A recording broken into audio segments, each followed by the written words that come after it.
할렐루야. 네, 반갑습니다, 여러분. 오늘 옆에 계신 분들과 또 한번 인사하겠습니다. 반갑습니다. 잘 오셨습니다. 네.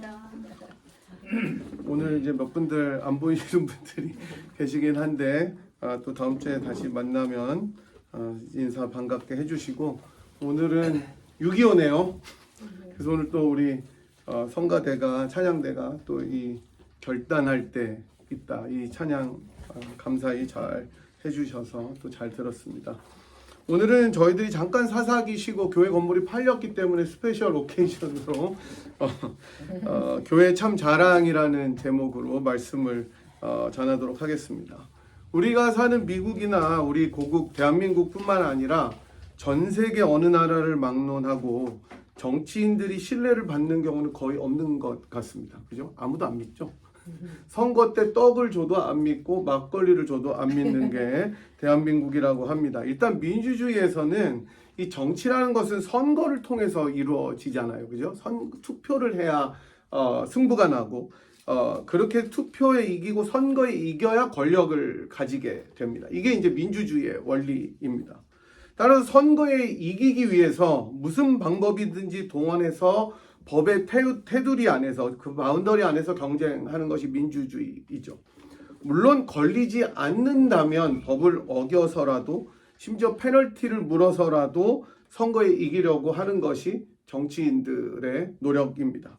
얼마 전에 넷플릭스에서 퀸메이커라는 드라마를 본 적이 있는데 전 되게 재밌게 봤어요. 김희애가 너무 얼굴을 고쳐서 불편하긴 했는데 딴 사람인 줄 알았어요. 그래서 그 드라마 보는 내내 저희 집사람은 김희애 이야기를 하느라고 드라마를 저는 굉장히 불편하거든요. 누가 드라마 할 때 계속 그 다른 거를 이야기하는데 계속 김희애 얼굴에 대해서 이야기를 해서 이게 김희애의 성형 메이커인지 퀸 메이커인지 좀 헷갈렸습니다. 어쨌든 전체적인 스토리는 여러분이 보신 분들은 알겠지만 대기업의 모든 비리를 자기의 최선을 다해서 동원해서 막아주던 그 김희애가 사람이 토사구팽을 당합니다. 버림을 받자 복수를 꿈꾸면서 비교적, 그러니까 완전히 순수하진 않아요. 비교적 순수하고 정의로운 변호사를 통해서 그 복수의 열망을 이루는 내용이 퀸메이커의 스토리입니다. 그러니까 여러분 이제 안 보셔도 됩니다. 제가 다 설명드렸으니까. 다 복수를 해요. 끝나요. 그래서 자신이 쫓겨난 대기업에서 그 사위가 서울시장 후보로 나오니까 인권 변호사를 대항마로 내세워서 마침내 승리하게 됩니다. 16편인가 15편으로 쭉 하는 내용인데 이 과정에서 참 지저분한 일들이 많이 나옵니다. 음모와 술수와 추잡한 폭로와 거짓들이 판치는 내용들이 다 등장하는데 실제로 누가 쓴 댓글 같은 데는 실제로 정치판은 그거보다 더 더럽다고 하더군요. 대단합니다. 대표적인 이 두 후보들 간의 접전이 펼쳐지자 우리가 늘 보듯이 제일 먼저 하는 일은 뭐냐면 상대 약점을 샅샅이 찾아내는 겁니다. 심지어 그 아들의 가족까지 다 건드리게 돼 있어요. 사실 그게 금기잖아요. 근데 일단 가족부터 건드리는 거죠. 그래서 조작하기도 하고 폭로하고 이 선거전이 계속되면서 이렇게 과열된 선거전은 멈추지 않는 폭주 기관차와 같이 끝을 모르고 달려가게 됩니다. 그래서 각 후보들은 서로의 약점들을 끈질기게 물고 늘어지고 퍼뜨리고 기자회견하고 자기의 약점들이 들킬까봐 조심하고 비밀 유지에 신경을 곤두세웁니다. 근데 항상 내부자들은 있기 마련이죠. 대중 앞에서 보여지는 이들의 환하게 웃는 미소들, 그리고 능력이 넘치고 정말 자상하고 완벽할 것 같은 모습 뒤에는 정말 더리하고 추잡한 삶의 그리고 개인사들이 서려 있는 것을 알게 됩니다. 세상은 자기의 강점으로 승부하라고 이야기합니다.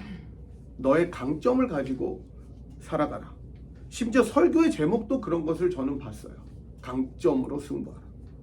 그래서 여러분이 잘 아시는 PR이라는 말도 우리나라 말로 풀면 피할 것은 피하고 알릴 것은 알린다라고 하잖아요. 그래서 인간관계에서 약점이 드러나고 뭔가 꼬투리가 잡히면 그것보다 불리한 것이 없습니다.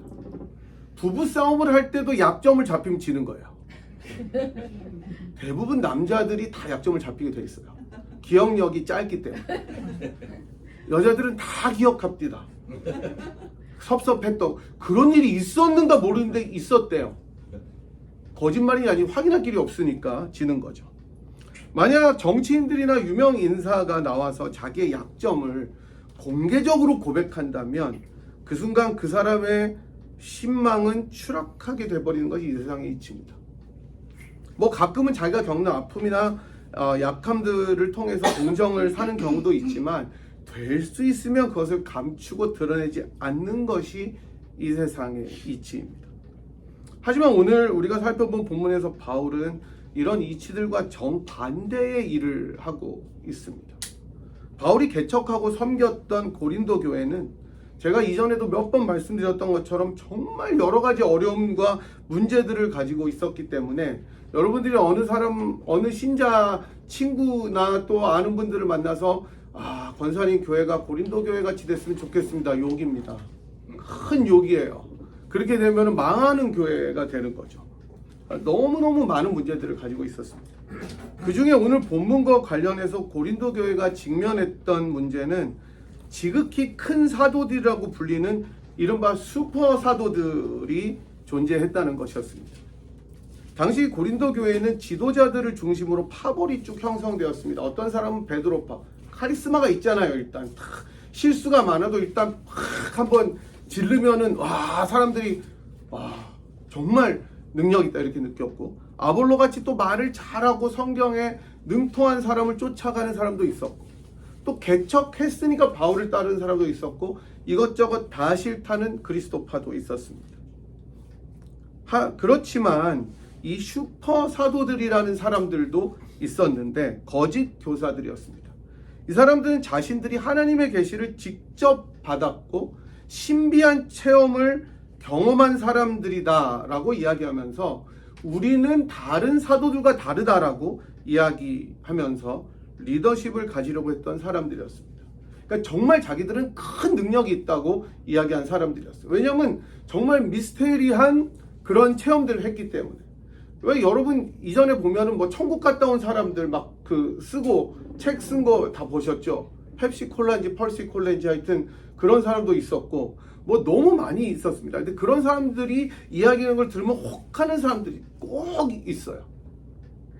그 당시에 슈퍼 사도들은 그런 사람들이었습니다. 그리고 끊임없이 다른 사도들과 비교했어요. 나는 다르다. 내가 훨씬 더 신령하다. 훨씬 더 영적이다. 훨씬 더 거룩하다. 이단의 특징이죠, 사실. 10장 12절에 나오듯이 자신들을 또 칭찬했어요. 이런 사람들의 특징은 자기가 자기를 칭찬해요. 야, 저는 그거 잘 못하겠거든요. 지금 제가 이렇게 칭찬할 뻔했는데 참았어요. 그래서 10장 12절을 보면 이렇게 나옵니다. 우리는 자기를 칭찬하는 어떤 자와 더불어 감히 짝하며 비교할 수 없다라고 바울이 이야기하면서, 그러나 그들이 자기로서 자기를 헤아리고 자기로서 자기를 비교하니 지혜가 없다 이렇게 이야기했습니다. 이 사람들은 자신들이 가진 능력들을 사람들 앞에 과시하면서 자랑했습니다. 거기다가 자기들끼리 비교하면서 잘난 척했어요. 이들은 11장 18절에 보면 육신을 따라서 자랑하는 사람들이라고 나오는데, 아마도 자신들이 가진 배경들, 잘 살았던 것 같아요.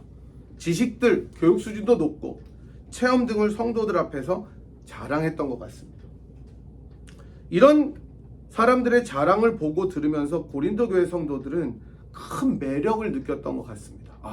저 정도 돼야 사도가 그렇게 불리울 수 있지 않겠는가라고 생각했던 거예요. 저 정도 체험을 해야, 저 정도 능력이 있어야 그래도 사도지. 그러면서 상대적으로 말도 어눌하고 원칙에 너무 충실했던 바울과 비교하면서 바울의 사도권을 의심하게 된 것입니다. 야, 바울은 보니까 참 찌질한 것 같은데 괜찮나 제가? 비교해보니까 상대가 안 되는 거예요. 막 진짜 일단 나타나면 막 빛이 반짝반짝 나요. 우리나라 큰교회 목사님들처럼. 그리고 막 큰 능력을 체험했다고 막 자랑하는데, 바울은 보면 고생을 해가지고 일단 딱 구질구질한 느낌이 탁 들잖아요. 그리고 말도 잘 못해요. 어떨 것 같아요? 누가 더 사도 같아요? 사람들 볼 때. 이 슈퍼 사도들이었습니다. 정말 하나님의 사도라면 파워풀해야 되지 않았는가? 그 능력이 나타나서 보여져야 되는 거 아니냐? 그리고 그것을 가감없이 또 거침없이 교회 앞에 자랑으로 드러내는 것이 진정한 리더십 아닌가라고 생각했을 것입니다. 이런 고린도 교회 성도들의 생각을 알았던 것인지 바울은 나도 자랑할 것이 있다고 자랑의 목록들을 쭉 열거를 합니다. 그런데 11장 16절부터 시작되는 바울이 자랑할 것들의 리스트는 처음에는 잘 나가는 것 같다가 점점 이상해져서 고개를 갸웃거리게 합니다. 바울의 대적자들이었던 슈퍼 사도들과는 전혀 다른 것들을 자랑하기 때문입니다. 이 지극히 큰 슈퍼 사도들은 자신들이 얼마나 뛰어난지, 얼마나 거룩하고 신비한 영적인 체험들을 해서 아무나 접근할 수도 없는 계시와 지식에 이르렀는지, 그리고 자신이 어떤 출신이고 어떤 배경을 가졌는지 자랑했지만 바울은 완전히 다른 것을 자랑합니다. 조금 길기는 하지만 저희가 11장 23절에서 33절까지 함께 읽어보도록 하겠습니다. 여러분 잘 생각하면서 한번 읽어보시면 좋겠는데 이게 바울이 자랑하는 보스팅 리스트입니다. 자, 우리가 23절부터 33절까지 11장 같이 한번 읽도록 하겠습니다. 시작. 그리스도의 일꾼이나 정신없는 말을 하거니와 나도 더욱 그러하도다. 내가 수고를 넘치도록 하고 옥에 갇히기도 하고 매도 수없이 맞고 여러 번 죽을 뻔하였으니 유대인들에게 40에서 단 담배를 5번 맞았으며 3번 태장으로 맞고 1번 돌로 맞고 3번 파선하고 일주야를 깊은 바다에서 지냈으며 여러 번 여행하면서 강의 위험과 강도의 위험과 동족의 위험과 이방인의 위험과 신의 위험과 광야의 위험과 바다의 위험과 거짓 형제 중에 위험을 당하고 또 수고하며 애쓰고 여러 번 자지 못하고 줄이며 목마르고 여러 번 굶고 춥고 헐벗었노라. 이 외의 일은 고사하고 아직도 날마다 내 속에 눌리는 일이 있으니 온 모든 교회를 위하여 염려하는 것이라. 누가 약하면 내가 약하지 아니하며 누가 실족하게 되면 내가 애타지 아니하더냐. 내가 부득불 자랑할진대 내가 약한 것을 자랑하리라. 주 예수의 아버지 영원히 찬송할 하나님이 내가 거짓말 아니하는 것을 아시느니라. 다메섹에서 아레다 왕의 고관이 나를 잡으려고 다메섹 성을 지켰으나 나는 광주리를 타고 들창문으로 성벽을 내려가 그 손에서 벗어나와. 아멘. 여러분 그렇습니다. 바울은 지금 무엇을 하고 있습니까? 무엇을 자랑하고 있습니까? 바로 자기가 당했던 여러 가지 고난들, suffering, 힘들었던 것들, 고생했던 것들을 쭉 자랑하고 있는 거예요. 어쩌면 다시 돌아보고 싶지도 않고 생각하고 싶지도 않았었던 일들일 것입니다. 트라우마로 남을 법한 그런 일들을 다시금 기억 저편에서 끄집어내어서 자랑이라고 하고 있는 거예요. 지금 이것을. 만약 오늘 설교 시간에 제가 여러분에게 제 약점들을 하나하나 고백하면서 이것들이 나의 자랑이라고 하면 여러분 얼마나 당황하시겠어요? 목소리 갑자기 왜 그러시지? 오늘이 끝인가? 어디 가나? 물론 우리야 이 말씀을 이미 알고 있기 때문에 여러분들께서 저를 긍휼히 여기시고 기도해 주시겠지만 마음 한편에서 아이고 우리 목사님이 이런 인간이었어? 라고 하는 마음이 왜 안 들겠습니까? 그러나 바울은 이미 상당수의 고린도 성도들의 신임을 잃어버린 상태에서 이 말을 하고 있는 것입니다. 그러니까 이게 웬일인 거예요. 자신이 슈퍼사도들과 아무리 다르다고 해도 이 전략이 맞는 전략입니까? 거기에 우리가 읽었던 1장 30절에서 바울은 내가 부득불 자랑할진대 내가 약한 것을 자랑하겠다고 단언까지 해버립니다. 그리고 이제 오늘 본문에서 바울은 자신은 남들이 체험하지 못한 엄청난 계시를 받았다고 자랑하는데 자기라고 얘기하지 않고 어떤 사람이라고 얘기합니다. 이제야 좀 정신이 든 것 같은데 슈퍼 사도들보다 더 큰 계시를 받은 것을 자랑하는 것처럼 보이다가 그래서 3층 천을 경험했던 놀라운 사실을 증언하지만 이어지는 구절에서 바울은 다시 롤러코스터를 타는 듯이 다시 밑으로 내려가 버립니다. 7절을 보니까 여러 계시를 받은 것이 지극히 크므로 너무 자만하지 않게 하시려고 내 육체의 가시 곧 사탄의 사자를 주셨으니 이는 나를 쳐서 너무 자랑하지 않게 하려 하심이라고 고백하기 때문입니다. 사실 바울은 슈퍼 사도들보다 훨씬 더 큰 체험들과 계시를 받았습니다. 예수님을 어떻게 만났습니까? 기적적으로 다메섹에서 만났습니다. 환한 빛이 비추어서 정말로 남들이 체험하지 못한 것을 받았고 3층 천에도 갔고 마게도니아에서 환상을 보고 엄청난 비전과 환상과 기적을 체험한 사람이 누굽니까? 바울입니다. 옥문도 열렸습니다. 그런데 그런 계시들이 너무나 크기 때문에 겸손하게 하려고 하나님께서 사탄의 사자라고 불리는 육체의 가시를 주셨을 정도였으니까 받은 것들이 정말 많았던 사람이에요. 하지만 바울에게 이 육체의 가시는 자기가 스스로 사탄의 사자라고 고백할 정도로 너무나 힘들고 아픈 것이었습니다. 많은 학자들은 바울에게 있는 이 육체의 가시가 무엇인지 어떤 질병인지 연구했었습니다.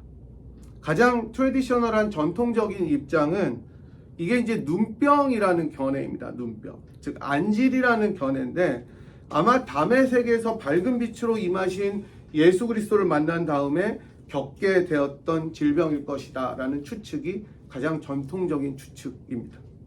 그 외에도 학자들은 여러 옵션들을 이야기를 하는데 열병이 있었을 것이다. 너무 고생을 해서 옛날 열병 앓으면 거의 죽었잖아요. 또는 엄청난 두통에 시달렸을 것이다. 심지어 간질이 있었다고 보는 학자들도 있습니다. 하지만 정확한 질병이 어떤 것인지는 우리가 사실 확인할 수가 없으니까 나중에 천국 가면 물어봐야 돼요. 가장 안전한 견해는 육체적인 고통과 더불어서 바울은 심리적인 고통도 굉장히 많이 겪고 있었을 것이라는 사실입니다. 여러분 사실 심리적인 고통이 심하면 몸이 아픕니다. 마음의 병이 육신의 질병이 되는 거예요. 어쨌든 바울은 육체적으로 뿐만 아니라 심리적으로 영적으로 엄청난 고난을 경험했습니다. 우리가 읽었던 것처럼 쫓기고 옥에 갇히고 매맞고 죽을 뻔하고 목숨을 위해서 도망가고 맨 나중에 보면 광주리에 타고 도망가잖아요. 이런 일들이 예수 믿은 다음에 이 사람에게 일어난 일이었습니다. 예수 믿으면 복 받는다 다 거짓말인 거예요. 바울한테. 이게 무슨 복이에요? 그런데 거기에 몸까지 아파요. 왜 평생 고생해서 이제 살만하니까 병이 찾아오는 사람들을 보면 우리가 얼마나 안타까워합니까? 이제 좀 살만한데. 하지만 바울은 이거보다 더 심한 고난을 겪고 있는 것입니다.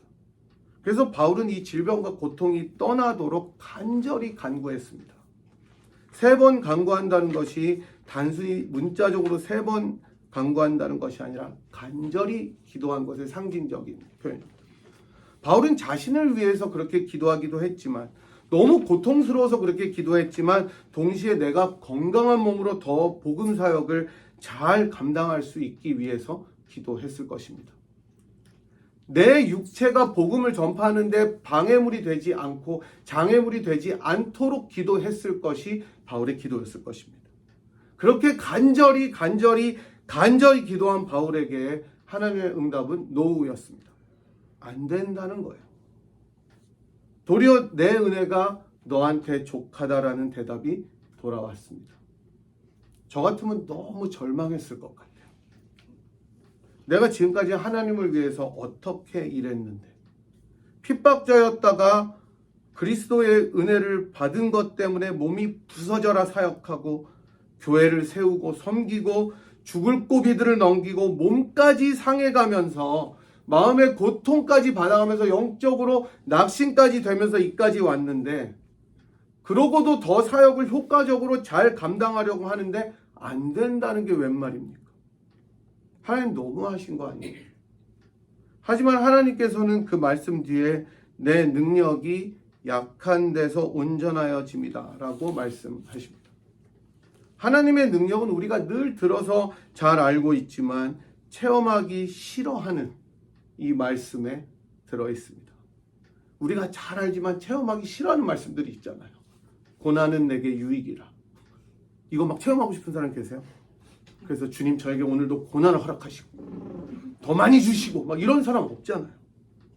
이 말씀도 그런 말씀 중에 하나라는 거죠. 하나님의 능력은 바로 약한 데서 온전하여진다는 것입니다. 이 하나님의 말씀은 바울 자신의 연약함이 하나님의 사역을 가로막고 있다는 스트레스와 자괴감에 빠진 바울에게 굉장히 큰 위로로 다가왔을 것입니다. 하나님 참 좋은 분이에요. 그러니까 바울이 얼마나 스트레스를 받았겠어요. 내 이 육체 때문에, 내 부족함 때문에 복음이 전파가 안 되고 하나님의 사역을 가로막는 것 같다는 그 스트레스가 있는 바울에게 하나님이 1차적으로 위로의 메시지를 전해주시는 겁니다. 너의 약함 가운데 내 능력이 온전하여진다. 바울은 큰 용기를 얻었을 것입니다. 너의 약함이 절대로 나에게 방해나 장애물이 될 수 없다는 하나님의 자기 선언이 이 말씀입니다.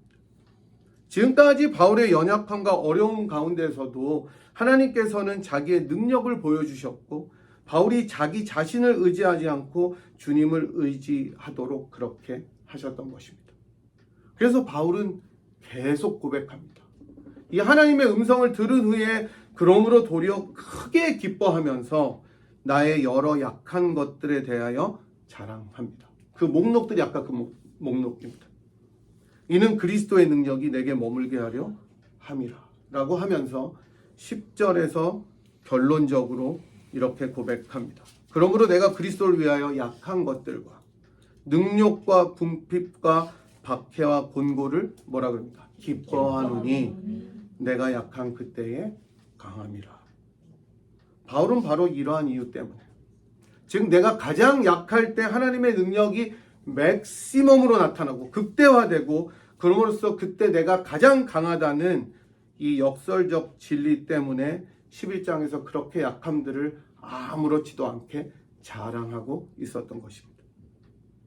사실 바울의 이 고백을 먼저 삶으로 살아내셨던 분은 우리 주님 예수 그리스도셨습니다. 어쩌면 바울은 고린도 전후서 모든 고린도인을 향해서 쓴 편지를 통해서 바로 우리 예수 그리스도께서 가장 약함으로 가장 강하게 되셨던 분임을 알기 때문에 나 자신도 그러하다고 말하고 있는 것입니다. 예수 그리스도의 십자가가 바로 그런 것 아닙니까, 여러분? 인간이 절대로 그곳에선 아무것도 할 수가 없습니다.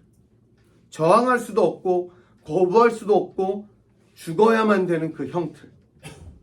많은 사람들이 조롱하고 모욕하고 죄인이라고 멸시하는 그 십자가. 인간의 가장 처절하게 약함을 눈으로 확인할 수 있는 절망과 수치가 집약된 곳이 십자가였습니다. 그래서 헬라인들은 foolish하다고 이야기했어요. 어리석다. 유대인들은 불편한 스탬블링 블락이라고 이야기했던 십자가가 바로 하나님의 지혜요 능력이라고 바울은 외치는 것입니다. 하나님께서 스스로 가장 약하게 되셨을 그때에 가장 강함으로 모든 사람들을 구하게 되는 그 역설이 십자가입니다.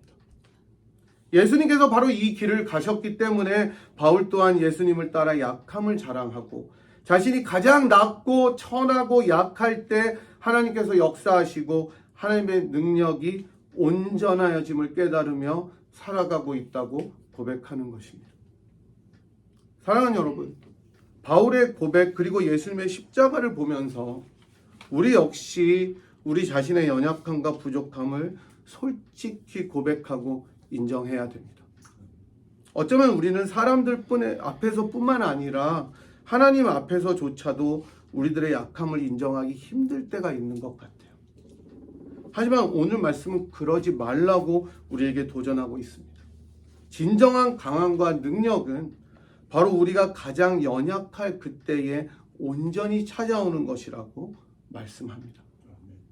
저는 오늘 말씀을 준비하면서 저 자신과 여러분 자신 한 명 한 명에게 개인적인 적용도 중요하지만 특별히 우리 교회가 걸어온 그간의 일들을 쭉 돌아보게 되었습니다. 지난 금요일에 은혜 가운데 세르먼트가 끝났습니다. 할렐루야죠. 네. 별로 그렇게 크게 기뻐하면 없이 여러분 믿음이 너무 좋으셔가지고 저만 노심초사한 모양인데 이제 다 마무리되어서 몇 가지 손을 보고 들어가면 됩니다. 야, 얼마나 기쁠 것 같아요. 그죠? 이전 건물이 여러분 어떻게 팔렸습니까? 교회가 가장 낮을 때, 교회가 아무것도 기대하지 못할 때, 그때 팔렸잖아요. 가장 약할 때, 손 쓰지 못할 때, 더 이상 이게 뭐가 될까 할 그때에 될 듯하다 안 되고 이제는 힘들 것 같을 그때에 팔렸습니다. 또 이제 새롭게 들어갈 건물을 우리가 어떻게 구했습니까? 어떻게 구입했습니까? 우리가 다른 교회들처럼 뭐 가진 돈이 어마어마하게 많습니까? 아니면 성도들이 꽉 차서 막 넘칩니까? 아니에요. 그렇다고 뭐 대단히 잘난 목사가 있습니까? 아니잖아요.